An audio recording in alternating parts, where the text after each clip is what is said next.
And this is Spiked Up. Welcome to Spiked Up. Welcome to Spiked Up. Welcome to Spiked Up.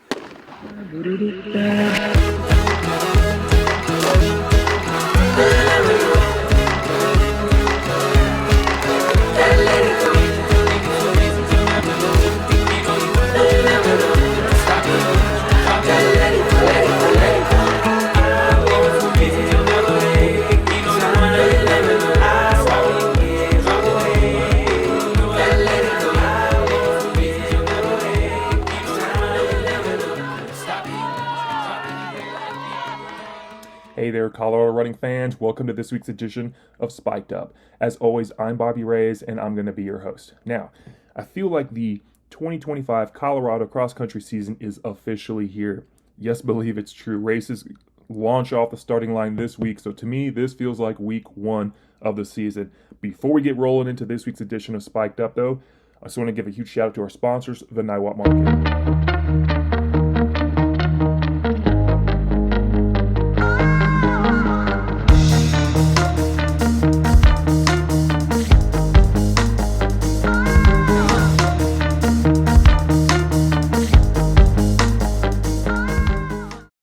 All right, on the topic of Niwot, we've got the fourth annual Honeybee Harvest Festival coming up here in about a month, September 6th. Mark your calendars, 10 a.m. to 4 p.m., downtown Niwot. Tons going on here. We've got live music, lots of fun for children, mead tasting, pop-up vendors. You know, it's Niwot. It's always going to be a great time. All right, let's talk cross-country. So this week, we're going to dive into the 4A landscape because we've got, like 5A, plenty to talk about, plenty to be excited about. Starting with the boys side of things, we've got perhaps the best runner in Colorado right now, the defending state champ and course record holder, Aiden LaRue, coming out of Cheyenne Mountain. Last year, he torched a 15:02 course record at state, which is just mind-boggling when you consider what the course record was before and who owned these records. Previously, we're looking at Cole Sprout, we're looking at Parker Wolf. Two guys I just named were All-American records at the collegiate level. Parker recently signed a pro contract with Nike, so with Aiden running 15:02 and chopping over 10 seconds off the course record, that speaks volumes, particularly because he did it as a junior. Now he returns as a senior to defend his state title. I know he dealt with some injury last year during the spring, but given if he's healthy, he is the guy to beat this fall. You know, as a defending state champ, I think that goes without saying. Additionally, he did run 14:30 at lower elevation, so he is also the fastest returner. If we look further down the list, a few guys that could be in the mix here: Coronado's Oliver Horton and Eagle Valley's Tyler and Dylan Blair. Now, when I say the Blair brothers here, this is going to have huge implications on the team race because these are two of the top 5 returners as well, coming out of the same team and their brothers.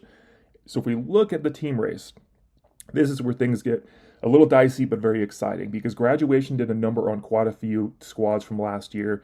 Thompson Valley won a tight one over Coronado last year, but they only returned 2 from their top 5. Likewise, Coronado's only returning 2 from last year's top 7, so the top 2 squads from last year are definitely going to have to be in a rebuild phase, but you know, these are 2 squads that are historically great, so I would imagine they're going to find new guys to kind of pop up and make these big giant improvements to kind of keep them in the team race here. Because if we look further down the list here, Eagle Valley, you know, like I mentioned with the Blair brothers, they have the top 2, like they have the best 1-2 punch returning. Even last year, one of the best 1-2 punches. But returning, they've got one of the best 1-2 punches, which is going to bode well in the team race because they're going to need those low points. All they're going to need to do now is fill that 3 through 5 spots, and they're right there in the team race. Likewise, you know, Summit, it looks like they could definitely be in the mix as well. All right, now looking at the girls' side of things, we're going to have a new state champ for the first time in years. And when I say a new state champ, I'm just mostly talking about someone not from now on and someone not named Ella Higgin. And right now, it's looking like Izzy, I apologize, I'm definitely going to butcher your last name, Izzy Schimmelfennig out of Timnath. She is the top returner. She was 3rd last year as a sophomore. She's had great success on the track. She's had great success on the cross-country course, which the way I read that is she hasn't really shown a weakness yet, which kind of bodes really well for her, but not so much for her competitors. But as the top returner, she could be, you know, an individual state champion for Timnath on the cross-country course.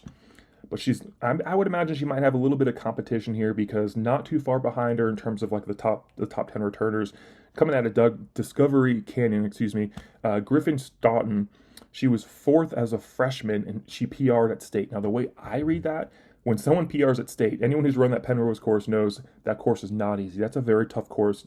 It's rare to PR there, but she was one of the very few athletes who PR'd almost every time she stepped on the course last year, which the way I read that is this is someone who is finding their stride. And once they find their stride, which it looks like she did at state, that makes them a very difficult person to race, very tough, very high competitor. So, I would imagine that Griffin's going to definitely be in the mix, given the fact that she clearly knows how to run that Penrose course. Anyone who PRs at state does. So, lots to be excited on the individual front. When we look at the team race, I'm going to play on a little bit of a pun here. I feel like we've got a battle on tap. So already I'm going to say Tim Nath, they are the defending state champs. They are the most likely to defend their state champion title. And here's why. They returned 6 of last year's top 7. That's almost everyone from last year's state championship squad. So obviously they've got the target on the back. But right behind them, the team who finished second last year, Battle Mountain, they returned 7 from 7. And they kind of have a fairly young squad. They've got 2 sophomores, 2 juniors, 2 seniors. So we've got 2 teams. The last year's top 2 team is returning the majority of the last year's squads to this year. The way I read that is that it could fall anyway on the day.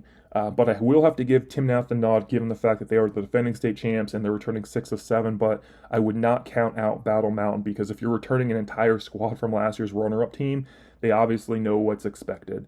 So team front, lots to be excited about. There's going to be some fireworks coming out of Penrose in a couple months. So cross country officially launches off the starting line this weekend. Plenty to be excited about. I'm going to be back on the course. Hey, season's back. So that's going to wrap up this week's edition of Spiked Up. As always, thanks for tuning in. Another big shout out to our sponsors, the Niwot Market. And make sure you subscribe to the YouTube channel. And as always, I'll see you on the course. Doing it all for you, my Louis.